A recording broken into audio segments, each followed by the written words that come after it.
Hi, everyone, and thanks so much for making time to attend our Science Cafe.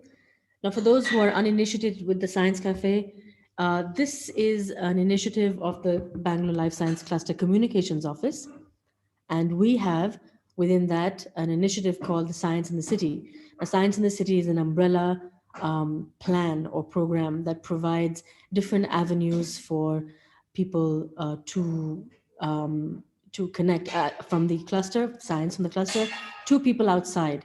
I don't like saying things like common people or anything, but the lay public. So this is essentially a way for us to communicate with the public at large, and to provide a very casual and extremely informal way where people can um, interact with the science that happens at the cluster. Today, however, we're not just going to be talking about science. We're talking about something a little more interesting, and that's about the archives. So the archives that are housed at NCBS is one thing that is of great pride for us here at the cluster. And Venkat Srinivasan, who heads and runs that, is here with us today. So, without any further ado, I think someone's going to introduce Venkat in some more detail, and yeah, and take it away. So Venkat is a visiting scientist at NCBS, and he also, as Mahin mentioned, runs the archives. I will kind of hand it over to Venkat because we want to get started with the talk that he has prepared. I've seen his talks before, and I think they're really interesting. So, Venkat, we'd like you to start now, please. Sounds good. Thank you so much. And thanks, Mahin. Thanks, Chandrakant. Thanks, Pavitra, for inviting me. And let me just move directly into the screen. Just give me a second. Okay, I think. Can you just confirm you see my screen? Yes. Okay, by any chance, do you see this thing called ILEO as well? No, right? I can see it, yes. Oh, shoot. Okay. Sorry, that's okay. All right, fine. Okay. I think we've sort of changed the format for this one. So I think everyone's mics are unmuted or muted. So if you just want to shout out and ask a question in between, just feel free to do that. And we'll just keep this fairly informal and relaxed. Going to call this the unpacking of science, but the content is sort of similar to what some of you might have seen before. So before we start, a quick note of acknowledgements to NCBS for the space and the freedom to think, to Janastu, collaborators and technical ideas around how we think about the digital interface of an archive. Perhaps first and foremost, really the student interns who've been with the archive, for 1 month, 2 months, 3 months, some of them 6 months, over the last 2.5 years, who've really sort of come in and challenged and asked us very interesting questions. And to the archives and lunch group, whom I hang out with for their camaraderie and keeping it real, honestly. And a standard note of disclaimer that I just wanted to put out, which is to say that there's some element of self-plagiarism here, which is to say that I am using material that I've used in a talk in the past. Okay, that said, I am going to start with some of these ideas of an archive and walk you through what I mean by the unpacking of science. So we're staring at a letter, and the archive is full of letters usually. And this is a letter this time from a farmer. Actually, we've come to a point where we call this the farmer letter because it's the only letter from a farmer that we have, that we think we have. And it has an ID, as most archival objects do. And this one is called 41337, archives at NCBS. And this is a letter from a person named Karangia, I think that's his last name. And he sends a letter to the Bombay Natural History Society in July of 1990 saying that he's a young farmer interested in nature, particularly birds. And he happened to be running a peacock farm, or I think a center for rehabilitation of peacocks, if I remember correctly. And this letter is one where he basically is reaching out to the Bombay Natural History Society because he knows that they have been doing some work on another bird called the floricans. And there's a pamphlet that he read called The Vanishing Floricans. And he's basically reaching out to this society to say that I've read your pamphlet. I've observed the florican, as he mentions at the bottom. He's seen it thrice during the last winter. He concludes that the florican may be visiting this area, and perhaps most importantly, he says this quite lovingly. He says, "I stretch my hand to cooperate, in your activities and request you to guide me in his activities." Right. I Now, if we take a moment and just pause and ask ourselves, what are we reading here, right? We're reading a letter from a farmer in Jamnagar district in Gujarat from the year 1990. This letter does not come, so archival objects don't come out of nowhere, right? They primarily come from people's imaginations. They come from people's minds. So I share this because very often archival objects, as Susan Sontag sort of perhaps critiqued photography, and she said that the picture after the event has ended, the picture will still exist, conferring on the event a kind of immortality and perhaps importance that it would never otherwise have enjoyed. And you could argue that the archival object very often ends up having this process, wherein Karangia himself, someone who was perhaps less well known at that time, has now been used by me, an archivist, in stories over and over again, where he starts to have gained a certain immortality and importance that may not have been something that he would have received in the past if it were not for the fact that this letter did not enter the archive. But it's useful to also ask ourselves, what are the set of events? What are the set of unlikely events? Because what started out here, as I mentioned, when we think about the individual, the privis in Latin, or the private, what happens from this individual's mind, this person who's out in the fields in Jamnagar, in Kennedy village, and that's not a typo, and he's looking at these floricans. It sits in his mind. He remembers the pamphlet. He makes a connection, and he makes a decision at that moment to write a letter. He goes out of his way to write this letter. This letter then goes from post office to post office to post office, eventually reaches the Bombay Natural History Society in Bombay, right, in 90. After that, it eventually goes to the person who was working on this field work, which is Ravi Sankaran. That's the scientist who was working on it. Ravi Sankaran, over a period of time, moves around. Ravi Sankaran receives this letter and, for whatever reason known to him, decides to carry it with him to different parts of the country, wherever he's doing his field work. He unfortunately passes away about a decade ago, and his papers are just kept at his family's residence in Chennai. At some point later, they come to know of an archive coming up at NCBS, and they say, well, why don't we reach out to them? And I go to Chennai, I look at this material, and I said, okay, let's pack everything. And then the material moved from Chennai to Bangalore and now sits inside a box, very carefully kept, with a label, as I said, 41337 archives at NCBS. So there is a process that the primary archivist here is you, the individual, that you go from something called the private, what's in your mind, and from that you slowly start to see a process of how the individual becomes part of the public, a broader understanding of the people, as the document itself, you could argue, matures, becomes an adult. So what I want to stress here is that a public really cannot exist without the private, and a public archive like the NCBS archives cannot exist without the private imaginations or the thinkings of these individuals. So what we've been obsessed about in the archive has been about two large things. One is archives and time, which is to really ask ourselves, where does the archive or the story begin, reside, or end? And the other question that we keep asking ourselves is this question of space and representation, about whose material enters the archive, who describes it, who interprets it, and for whom really does the archive exist? And I think these are important questions to ask, especially in the sciences, because science has its own hierarchical structures. So what the archive does is that it helps make sense of the past, present, and future. And it does this through the stories that come out of the archive, the way I have narrated a story to you about Karangia's life. And by the way, Karangia is still around. And this was something that a person who was a student intern in the archive and is now working as an archivist, Jyoti, had figured out. She started digging into the histories of this person, and she contacted him as well. So these are very contemporary sort of histories that we're talking about. So by the word story, I don't mean necessarily what you might read in a book, which is of course a story, but all of these things that I have shared here are examples of narratives, that you're constructing some meaning from the data.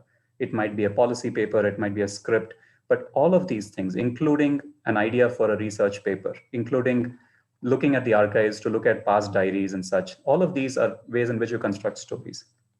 So the two things that I keep trying to stress is that these are two things that we sort of think of as the ethos of an archive, that an archive is there to enable a diversity of stories. And in the context of the sciences, it is there to illuminate the context and process of science. This is the unpacking of science that I'm referring to here, right? So for those of you in the audience who are from the scientific community, you might broadly be familiar with the journal article. This is what you might eventually publish, and this is what the world knows most of the time. This is the thing that, the scientific community at large is measured by, unfortunately or fortunately. But the reality, as you know, is that the journal article is only the tip of that iceberg, right? There is a whole lot of other stuff that goes into the making of this published material, the idea notebooks, the labs, the unpublished writings, the photographs, reflections and such. And so this is really what enters the archive, right? The archive lays emphasis on things that are unpublished, things that are unique and rare. And that's what the archive is looking for. And it sort of gives you that context of how did an article come to be? How did a particular piece of science come to be? And there are endless examples of them. I'm just going to take a few here. This is from the K.S. Krishnan collection. This is an early drawing of an instrument that he named the inebryometer, which was basically a tool to test anesthetics using mutants of Drosophila, right? And this was from 1988. And the instrument, if you were to ever come to to the archives at NCBS, the instrument is in the lobby just outside the archive as well. And so you can have a look at the instrument and sort of compare the old notes and how they eventually led to the making of this instrument. This is an example of lecture notes from the Siddiqui collection. These are lecture notes from 1973, a time when Obaid Siddiqui, perhaps around 41 years old or 42 at that time, decides to go back to college, go back to graduate school to understand neurogenetics. And basically sits in classrooms where in this lecture, he's being taught by Jeff Hall at Caltech. I'm not sure if it is Caltech or MIT, but it doesn't matter. And he's just taking notes. In this case, Obaid Siddiqui, for those of you who don't know, was the co-founder of the National Center for Biological Sciences and the founder of the molecular biology unit at TIFR. And this is a space where he's, basically jotting down a family tree, as you can see at the bottom of this image, the family tree of Drosophila geneticists, a way in which he's trying to understand the provenance or the origins of his own field. And you could argue that if you were to, widen this tree diagram that he's put out here, Siddiqui will be there somewhere in this further down the line, actually just maybe a couple of generations, maybe just one generation down the line, right? This is something that we pulled out earlier this year. TIFR completed 75 years this year. And I was just looking at some old annual reports just to see what's there. And I came across this, these balloon flights that some of you perhaps might be familiar with, which was done for cosmic ray physics experiments.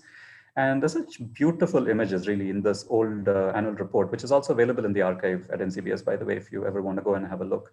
But if you just pause and linger, Jane Jacobs used to talk about, just saying that if you want to understand cities, the best thing to do is just to, sit and linger and look at the things around you rather than relying on text. So if you just linger and look at these images, you'll see 100 different stories in every component of this image. You'll see all these people. Who are these people? They're not the scientists. So who are these people? How did they come to do this work of flying balloons for the purpose of cosmic ray experiments? What is this huge long table, as it were? There were special tables that were created, that was set up at TIFR for making these balloons. There was an in-house sealing technique using radiant heat. There was around the clock quality control at a factory. There was, there's so many little details, the thickness of these balloons. And it might seem benign and perhaps mundane to you, but every single aspect of it, once you start looking into it, has a story inbuilt into it. And a lot of the stuff that I'm sharing with you, largely remains invisible because none of this gets featured in the scientific journal article. And Steve Shapin talks about this in his work called Invisible Science. And this, I think, is what the archive can sort of make visible. Of course, it will make visible the history of the scientific data that you're looking at. But I think this is an important area to consider when we think about who is the scientist and what is science. Right? So a broad heuristic for the archive that I'd like to share with people, just so they understand where an archive is, that you've probably gotten a sense of what I have shared with you right now. Right? That the archive is there, you interpret material from it, and you develop narratives from it. Everything that I've shared with you today is the form of a narrative. I've told you a story in different forms and such. But the story is, of course, more complicated than this, right? And I think it's as complicated as this, which is to say that the archive is always in the middle of a story somewhere, that it's not the beginning of things, it's always in the middle of stories. Just one second, I see a chat. Okay, sorry, I wasn't sure if that was, okay. So the archive is always in the middle of the story, and this, you could argue, is similar to what happens in the realm of science as well, that the scientific experiment is always in the middle of the story. So I'd like to argue always to say that the archive for sure cannot exist without the science, that the archive is built on scientific histories and scientific material. But as you can see, science itself cannot exist without the archive, that every experiment, every piece of research that you do relies on the history of that field in itself. And so the archive is always in the middle of the story, that you have these objects, you might call it data, some of it enters the archive based on a set of rules that the archive would apply. Then they get interpreted, they go into narratives, and then they jump into further narratives that go into the past, and so on and so forth. So there is a certain cyclical arrangement to this structure. And it's a very forgiving way of, I think, thinking about the archive, because you no longer are constrained by thinking of a beginning and an end.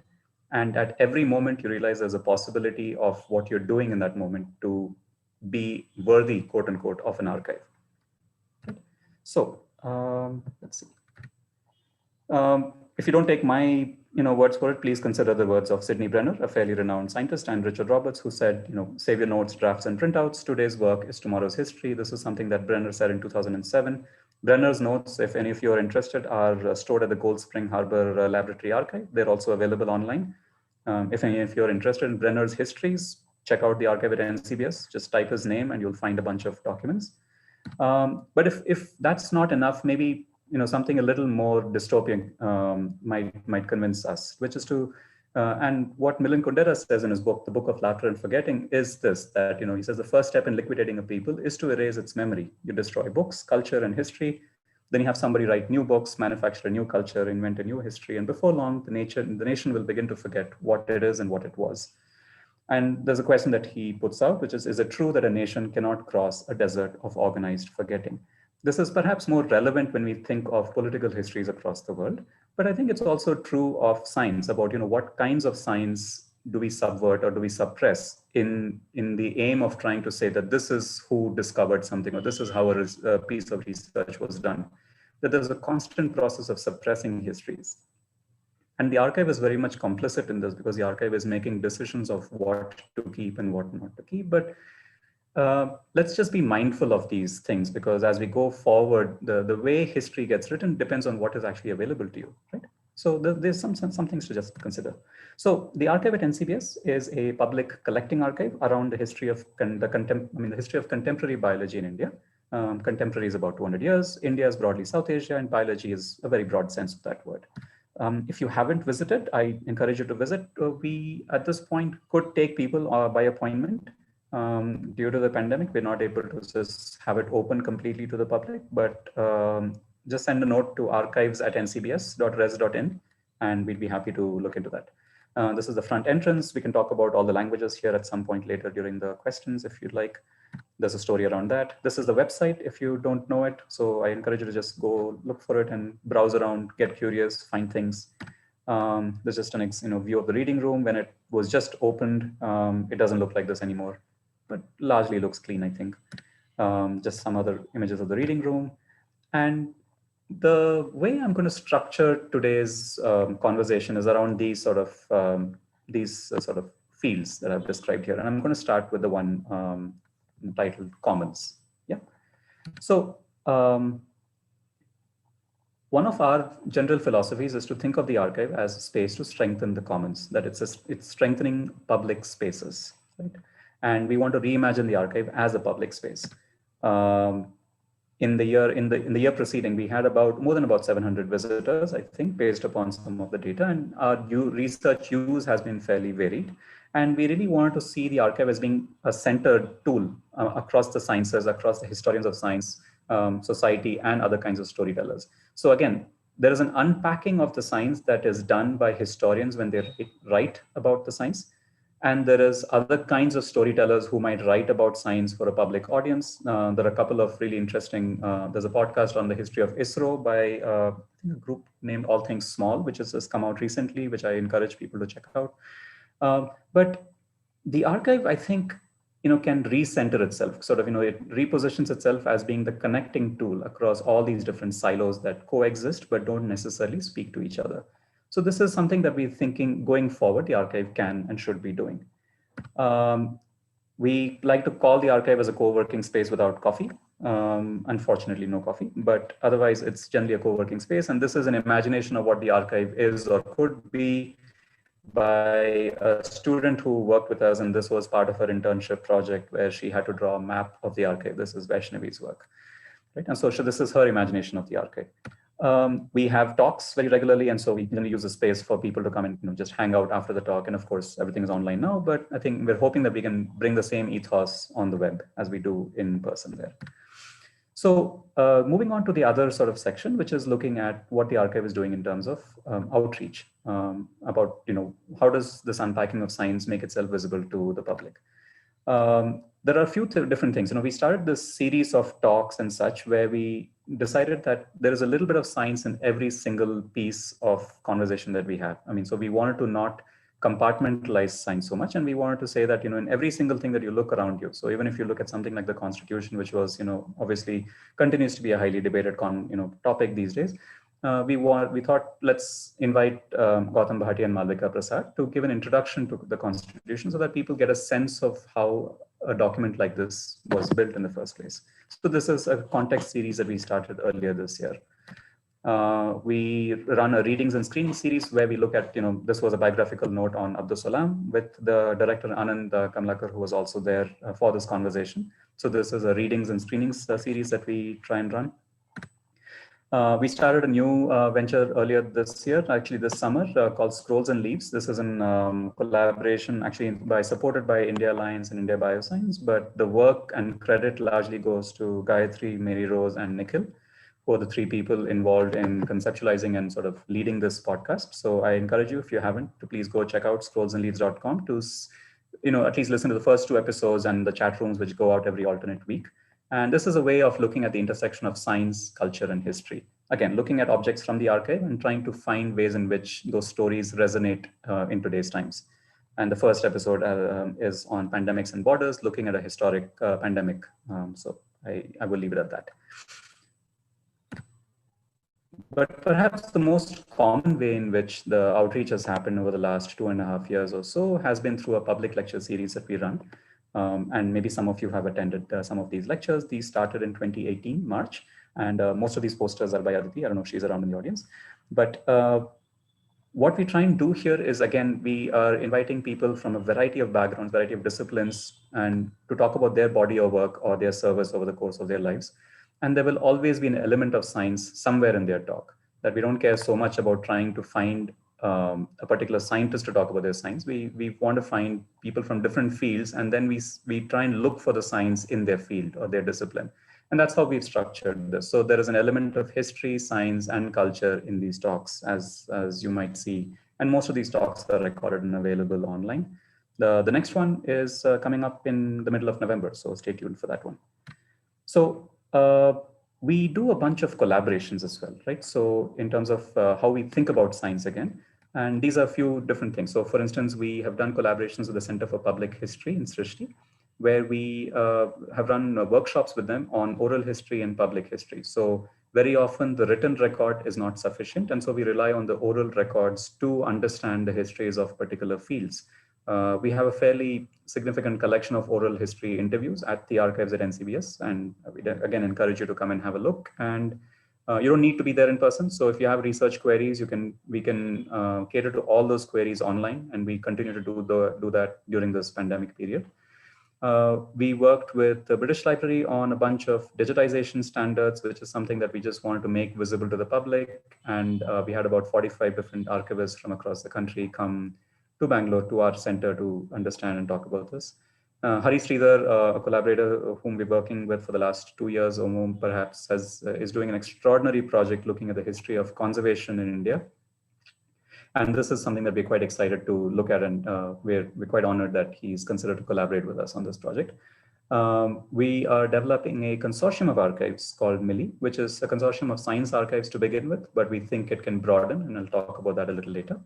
And perhaps maybe not so relevant to this audience, but very relevant to the world of archivists, is to think about archival legal standards. And this is something that we are collaborating again with another lawyer named Divya Joshi, to think about how to make archival material more accessible to the public.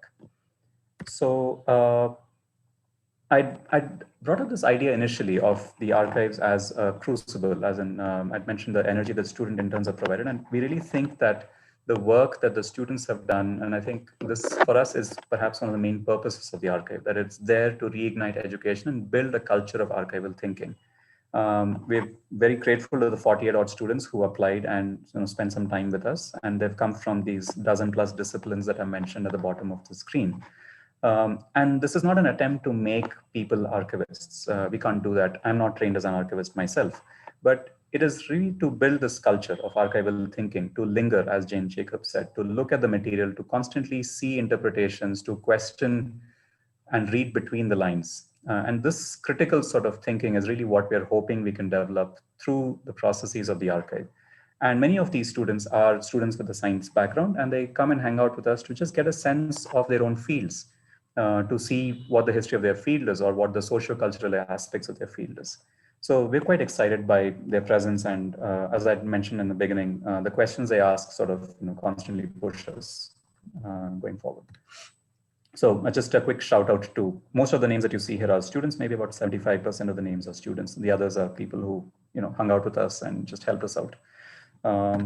So perhaps this is a little late in the day to bring this up, but the archive's primary purpose, of course, besides its purpose as as a space to teach students, is also a space to record. It's primarily record comes from the phrase record, and cord was a way of saying committing to heart. So again, I'm an etymology geek, so you'll keep hearing me say these things. But the archive is primarily a space to record, right? And the archive at NCBS right now has about 50,000 objects that are available for you to access from where you are sitting at home. It has about 18 collections, and all of these can be surveyed through the archive's catalog on the website.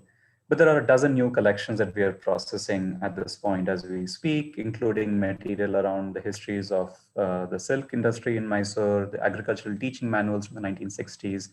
And these are being done by Neha, who's working with us in the archives, and she might also be in the audience somewhere. Cosmic ray physics histories, early ISRO histories. This is a set of material that we got from a scientist family in Bangalore.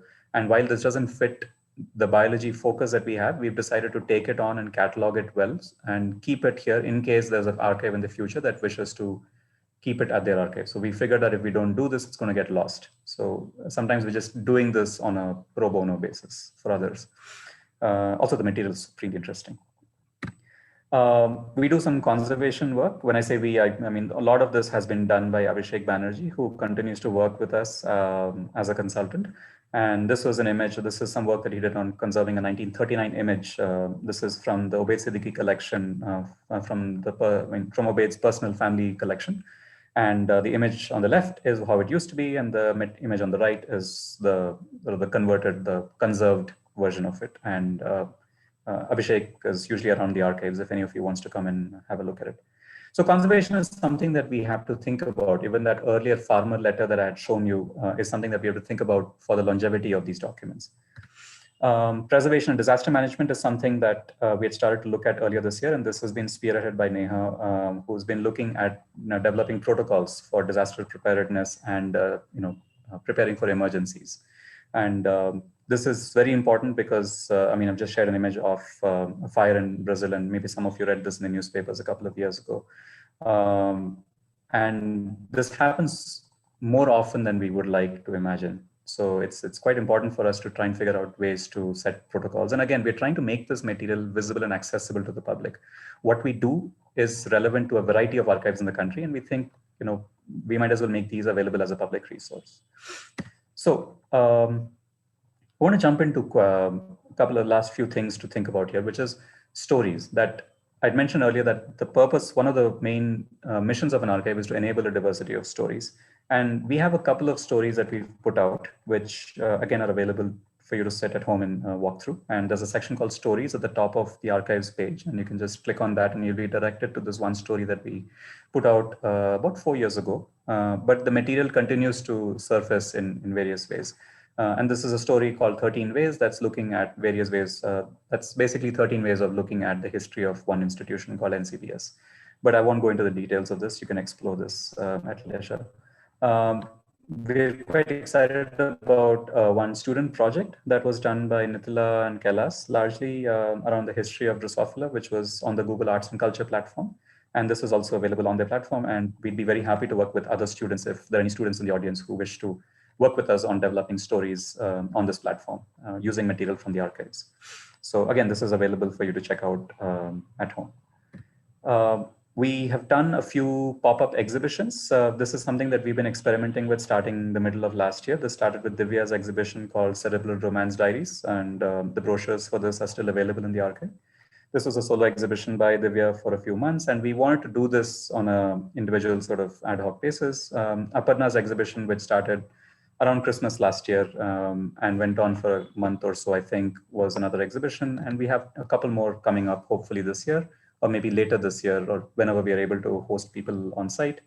Neeraj has been doing some very interesting work. Again, when I think about the unpacking of science, what is the environment in which quote unquote science happens? And Neeraj has been, doing these really interesting set of paintings off the campus during the lockdown. And they're quite evocative. And he's also been doing interviews with the people that he's been painting, and he's planning an exhibition where he's going to combine the two. Megha is our current, perhaps our latest intern, who's developing her first solo exhibition right now. So looking forward to those as they come forth. We do have a permanent sort of, we have a more longish exhibition space. This is the first exhibition that was on for a year called Backstage of Biology. And this is, the current exhibition is on till perhaps around January or February of next year.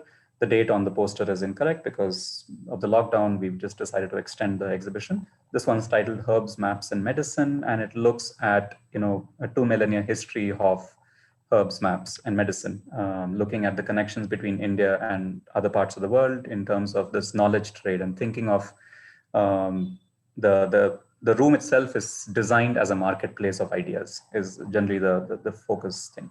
And this is what the room looks like. And the entire focus has been on using paper as the primary material throughout the space. So do come and have a look if you have time. This will reopen to the public sometime in a couple of weeks or so. So a lot of people think of the archives as being about the past, and I tend to strongly disagree. And I think the archive is really a tool for innovation, to really think, as I said, the archives depends on science, but I think science too depends on, cannot do without the archive. And so one of the things that we've been interested in is to set up something called Mili, and the website is up and running, mili.link, which is a consortium of individuals and communities interested in the nurturing of archives.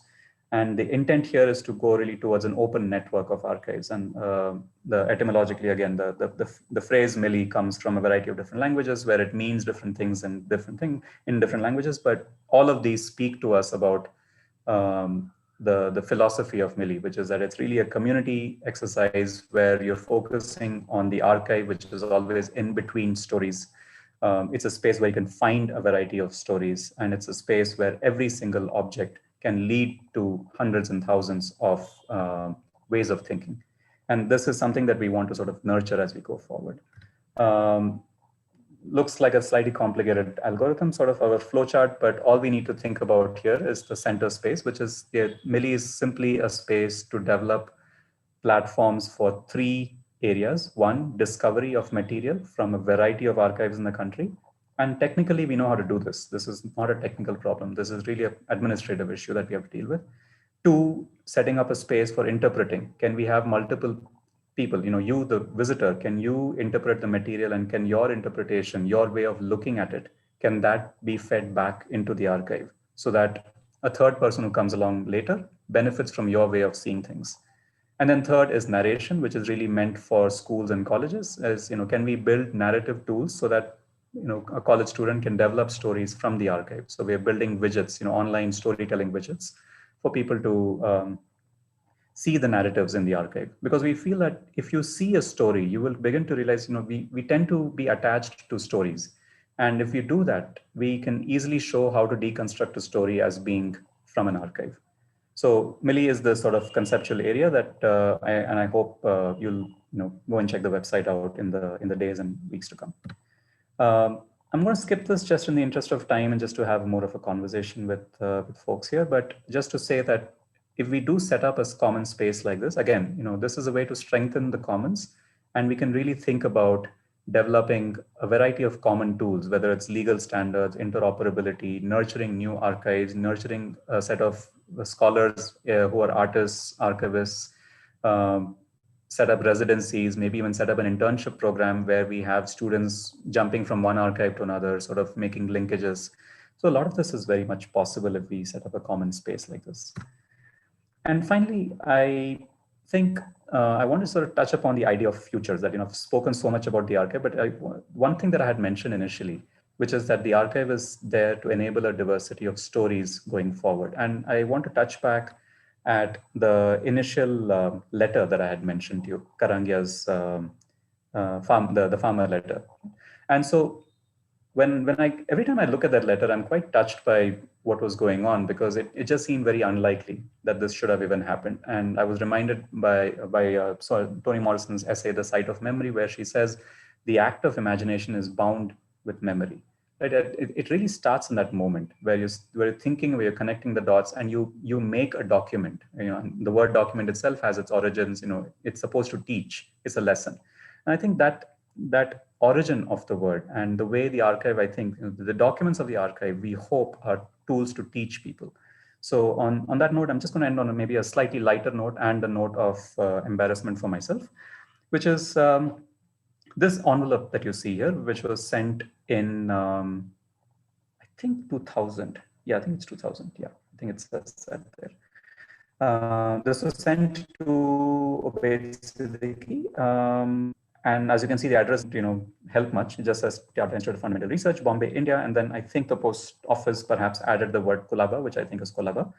And this document, by the way, of course, has an ID in the archives. It's called 13731. And this was sent by a person named Hanan Ali Chachan. I don't know if I'm mispronouncing the name. And this person decided to add all their details: Department of Mathematics, College of Science, University of Mustan, Syria, Baghdad, Iraq. Right? So it came from Iraq, traveled across the seas. And Hanan writes this thing where this person's interested in, this field. I'm an MSc student writing my thesis in a particular field. I'll be grateful if you kindly send me your papers. Now, the thing to think about here is that Obaid is not a mathematician. Obaid is a biologist, and he has nothing to do with this field. He probably does not have any idea what a Leslie matrix is, which is what this person is asked about. And this letter was sent on 20th March 2000. And manages to, despite what was mentioned on the cover, manages to reach the offices in TIFR and reach Obaid's office. Again, similar to the Karangia letter. Obaid at the time was moving cities. He's moving to Bangalore to set up this thing called NCBS, which had just moved into its new campus. But he eventually gets around to it. He writes a response on May 26, 2000, saying, "Dear Mr. Chachan, I've left Bombay now. I'm not a biologist. That's a typo. He is a biologist. And I suggest you write to MS Raghunathan, FRS, Professor of Mathematics or whatever." Right?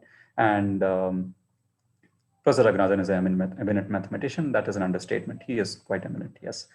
When I look back at the set of letters, what I'm struck by is how unlikely the processes are of a letter like this going from Baghdad, Iraq, reaching TIFR, moving from there, reaching Bangalore, but more importantly, the decisions of the individual, the decision of an Obaid Siddiqui to keep this letter for us, the archive, to eventually make it public, the private going into the public, so that all of us can start to make connections and make sense of this interconnected, very meshed history. Because Hanan Ali Chachan, is still around there somewhere, because I've been trying to reach out to Hanan for the last year and a half now, and I have not had much success. I have tracked down at least 2 emails out there and a bunch of this person's contacts and such. But we also know that Hanan perhaps also was impacted by the Gulf War, was impacted by a variety of wars. And this was also something that was sent just before 2001. And so there are a variety of events that happen in this person's life, and we can start making connections with their personal lives and how those were impacted by those wars. And in spite of all those things, there is a certain yearning, there's a certain desire through these letters to say, I matter, right?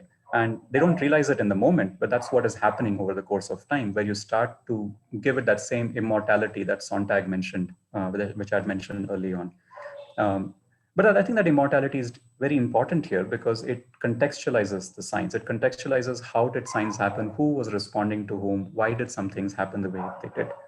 Now, my moment of embarrassment is because for the last year or so, I have been describing Hanan as a he. I've been saying Mr. Hanan Ali Chachan, as Ubaid did, and I've been saying that he really did not know if he could get a response and so on and so forth. But I gave a talk about a month ago, and one of the persons in the audience was very kind to send me an email afterwards saying, "Are you sure Hanan is a he? Have you confirmed that?" And the reality is, I had not. Right? I had made an assumption. I had made an assumption, and I'm embarrassed to say I have no excuses. I just made an assumption, and it was a ridiculous assumption, but predictable perhaps. Because Hanan is a she. I confirmed this by speaking to another colleague who's of Iraqi origin, and I asked, this name, what do you think? And this happens in the archives often, right? We start to make assumptions about the gender, and so we included this errata on the archives website where we said that we had assumed the gender. So we haven't been able to confirm it's a he or she, but we've just decided to remove any gender attributions to this person. But I have continuously sent messages to Hanan. But I'm just putting this out there to say that the archives is always guilty, also sort of prone to making mistakes like this, and we hope that the archive will constantly be corrected by participants and audiences who say, "Hey, you got this wrong." And so, in that sense, the archive is always a living, breathing space. So I want to wrap up with this quote from Simroska's poetry, which I really love, but this was from her Nobel Prize-winning lecture, where she said that the world, whatever we might think of this measureless theater to which we've got reserved tickets, but tickets whose lifespans are laughably short, bounded as they are by two arbitrary rates, whatever we might think of this world, it is astonishing. And I think that is very true of every archival object. The stories of these objects are astonishing. And that is really what keeps us as archivists going, because we just marvel at how unlikely and wondrous this journey is. So with that, I will wrap up, and thank you so much for your time. I don't know if I have gone over time. Um, are you okay? Oh, I have gone over time. Sorry, Pavitra. That's okay.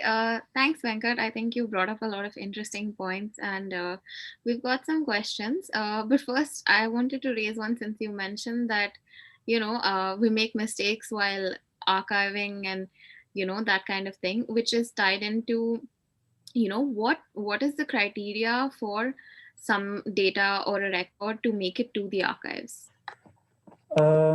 So, okay, it's a huge question. I don't have a very direct answer to this, but I'll try and break it down in a few parts. So first of all, there are institutional documents, for instance, say the institution NCBS or TIF or an institution. These institutions will have their own processes. They'll have their own process for what they think is relevant for the administrative functioning of the institution. They make decisions, and material from that will eventually enter there. So this is perhaps what you might call a retention schedule. So this is, most government records will have something called a records retention schedule and things like that. There's another set of material that enters the archive, which is from the papers of individuals like Ubaid Siddiqui, K.S. Krishnan, and Ravi Sankaran, whose papers we got that farmer letter from. Here, I think there are structures. There are again retention schedules, but my rules of thumb to tell people when we think about archives are maybe three rules of thumb. There are entire texts around this, but three rules of thumb that I try and tell people is that, of course, the archive lays emphasis on things that are unique, things that are unpublished, things that are rare. The archive is not going to keep things that are published unless it's heavily annotated or there are markings on it that give you a certain perspective. So what I had mentioned early on, that the archive is there to enable a diversity of stories. So we look for the context and the process. We look for those things. So when I look at an object, I ask myself, is this telling me more about the context and process of this person? Is this telling me a little bit, is this potentially going to enable a diversity of stories? I mean, these are statements that I ask myself beyond the standard retention schedule that an organization might have. I know this is not a very fulfilling answer, but these are ways in which we think about the material. But we still struggle with it. Actually, a fellow archivist, Ananya, who's working in the archives, is looking through volumes of scientific data right now, and we're struggling with this question of how much of it do we want to keep. So this was Danya Menon's question. Danya, do you want to add anything, or is your question kind of got a satisfactory answer. Danya added, Kenya has. how do the archives strive to eliminate bias, such as, with the Hanan letter? I didn't understand the question actually. If I uh, think I think what they mean is, how do you kind of avoid that kind of error? Like, do you just use gender neutral language all the time, or yeah, I mean, the best thing to do is to go with gender neutral unless someone has, a stated gender throughout their material. right? I mean, going forward, of course, this is something more commonly done across the world now. Where you mention your pronouns, but in Hanan's thing, it was just a blatant case of bias and assumption. I mean, there's no other way to describe what we did. Um, so this is just my process of atonement right now, nothing else. Um, Right. but how does it strive? I guess just maybe learning from its errors and maybe trying to use gender neutral. Um, And the political context also, Danya says. I don't know. It can, if Tanya could unmute or something, I could understand what that meant. Yeah, Danya, please can you ask the Hello, can you hear me? Yeah, please go ahead. Thank you. Sir, it was an excellent talk, and I really enjoyed it. And it was a totally different talk from what like I've been hearing all this while in different webinars. So actually, I would like to ask you, like as I asked, what is the criteria for a data and record, and you had explained it. And I know it's very difficult to explain it fully. And like as you mentioned, like you had shown one poster in which there was a talk on the Indian Constitution context. So I would like to ask, how do the archive, like how do you know whether it is biased or not in political context, in gender bias, or like how do you rule out the possibility? Like who is the final, like what is the final answer? So um, I'll try. I think I understand your question. So that talk, the introduction to the Indian Constitution was a talk. It is not material that enters the archive. It was a talk given by a couple of lawyers who were giving a tutorial on the history of the Constitution. Now, we thought this was an element of perhaps public service, if nothing else, just to say that people should at least just know where the Constitution comes from. And that was all there was to it. Now, but your broader question of how do you eliminate bias, I think you cannot eliminate bias. I would actually say that it's more important for the archive to make its biases explicit. Be conscious of your bias, and because the archive is always going to be created by a set of archivists who will have their own way of thinking. The archive at NCBS at this point is driven by the 45 students who are working, me, Okay. a couple of other Okay. archivists who've been Mhm. involved, and we Mhm. have our own biases and what we wanted to look at and how we interpret it Okay. and how we describe, Okay. right?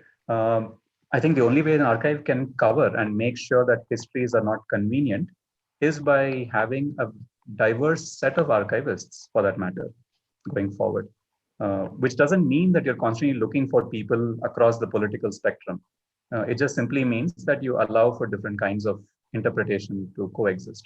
So, and Okay. there are technical ways to do that. I don't know if that Okay. answered your question. I just wanted to, Yes. because the point that you raised about the Constitution poster is not something that enters the archive in that sense. I mean, it enters the Okay. archive of the archive's collections to say that this was a talk conducted by the archive. Okay. Yeah. Sir, and how do you limit the space like of this many records? Is it like that, something like that? I mean, volume is always a problem for us. We don't have a good Okay. answer to that one either. So very often our decisions, unfortunately, are driven by the volume of the material. Okay.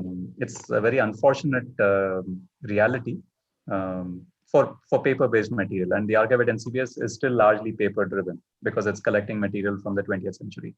Okay. Um, Again, going forward, an archive in the year 2100 will have a very different kind of a problem. Okay. Thank you, sir. Thank you. Thanks, Tanya. Speaking of kind of future archives, right? The stories you brought up are kind of random documents that you find. I mean, they're not random, but they've made random journeys, kind of, right? For instance, the letter that has crossed and it's come to Mumbai, then I don't know if it came to Bangalore or whatever, it found its way to Obed, right? But is that not how, nowadays maybe we feel about social media and connecting with authors or scientists, and especially on Twitter, for instance? Do you feel that has a place in archives? Yeah, I mean, there are various places that, look, I mean, in the year 2050, if the archive at NCBS is still around, a vast majority of the material that it'll have will be from the preceding 30, 40 years. And a lot of that will be in whatever version of the internet exists at that time. I mean, the archive has a much longer view of history, right? We look for things over 100-year, 200, 300-year period going back and that much going forward. So I expect that, I mean, for a long time, tweets were archived at the Library of Congress in the US. They stopped doing that recently, but all tweets were archived there. Now, I don't know what it meant to archive every single tweet. There is this question of curation. So maybe connected to your question, my concern here is not so much, there will always be a way of getting this material into quote unquote an archive, right? You're all doing it all the time. Your email records, your social media, you're making decisions on what to keep and what to delete, right? And social media has its own biases. We project a certain view of ourselves on Facebook, which is very different from our own view of ourselves, right? And so that always happens. So there's always our personal biases in what we put out. It changes the way we do things. But I think the most important question here is to remember that you are the first archivist.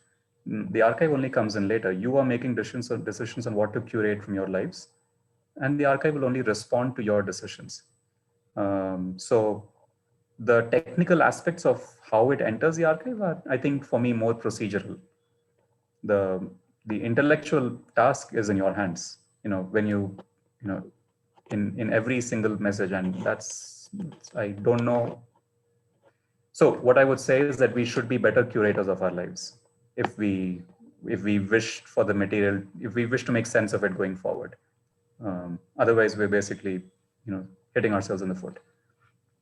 Right. So I'm going to come to something you mentioned, like in the future, right? You said, for instance, in 2000, in 2050, what would an archive look like would be very different from what the NCBS archives looks like right now. So do you think that there's a question about, will archives become kind of sustainable, or will they have to continuously depend on grants or donations to maintain these kinds of historical spaces? I feel like this is a kindred spirit. Who's asking this question? It's anonymous. Okay. I don't know. I really wish. Okay. So public archives are funded by the taxpayer. Okay. Your Karnataka State Archives, the National Archives, these are statutory bodies that are required to preserve the records of the public. They are preserving basically your records, the citizen-state relationships. So they are funded by you, the tax-paying citizen.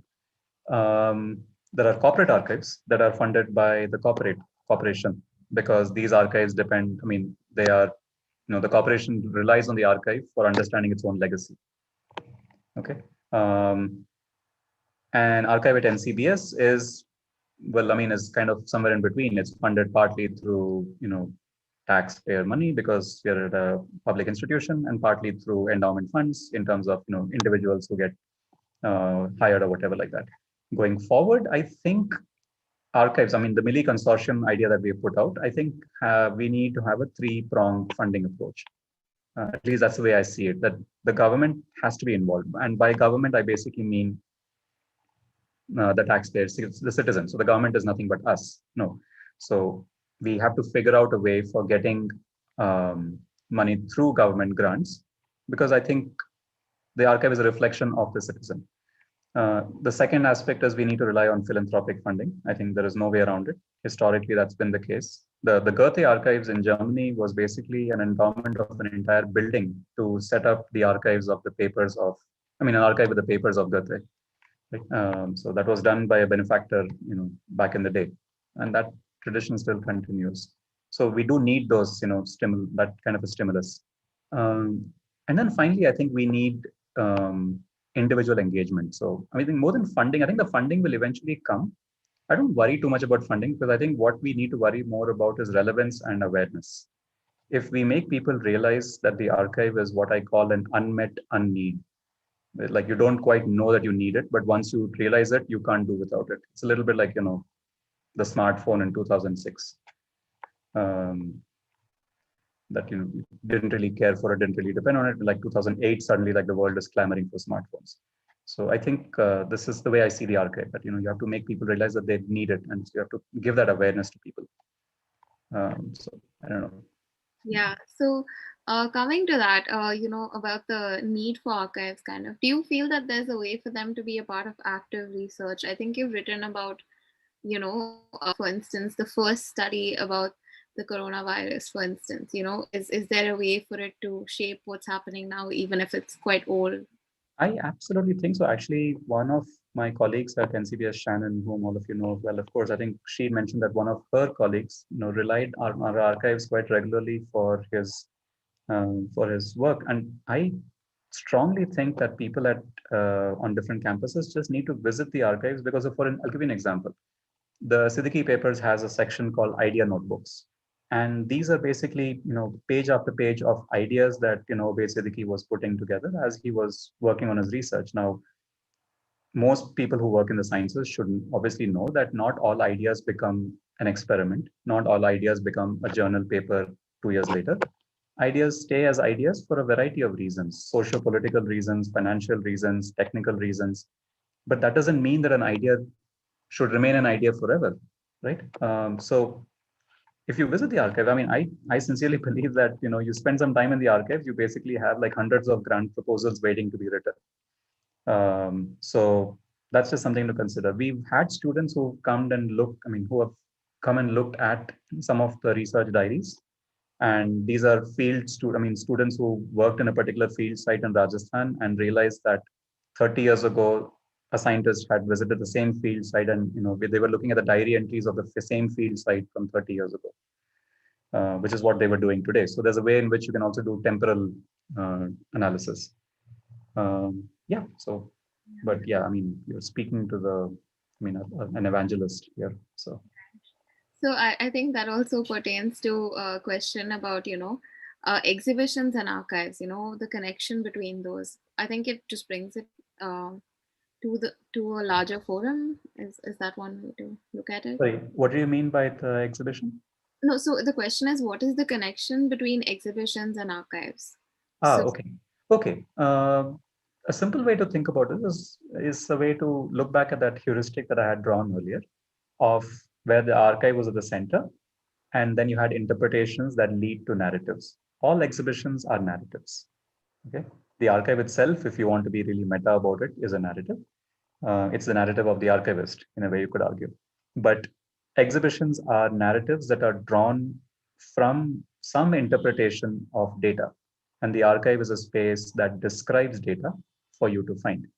Right? So um, there are these four fields. There are galleries, libraries, archives, and museums, together called the glam industry because we're glamorous like that. But they all have intersections between each other. An archive will have a component that might be like a library. An archive may have a component that looks like a museum front space, like an exhibition. It might have a gallery. They might have little bits of each and each other, but they have some of their distinct roles. But at a very high level, I would say exhibitions are narratives that emerge from archives.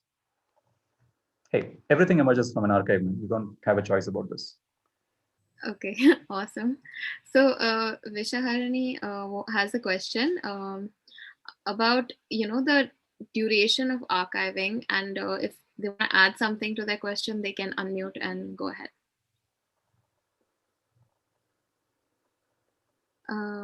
So I guess not, but yeah. So the question is, how long does it take, I guess, on average to archive a document or something like that? Maybe look at its history and everything. How long does it take for you to archive the documents? I don't know. I mean, we've had stuff that we've just, that's just been sitting in our shelves for the last 3 years that we have not even touched. How Okay. long does it take for us to document? I mean, archive.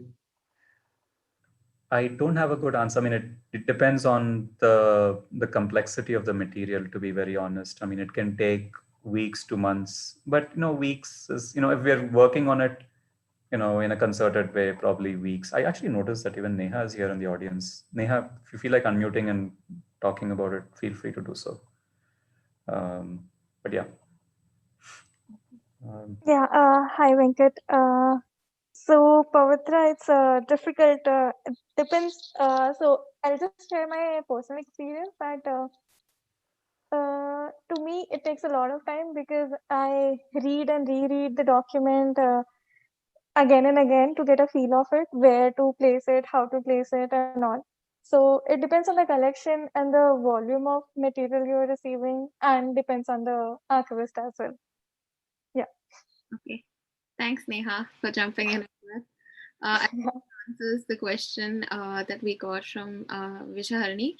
So I'll just finish with one last question, which is when will the archives be open to the public again? I guess we don't know.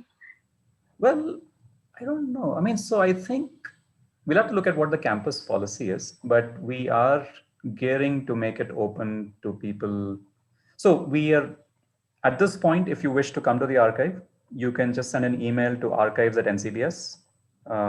One of us can probably just put the email ID in the chat window.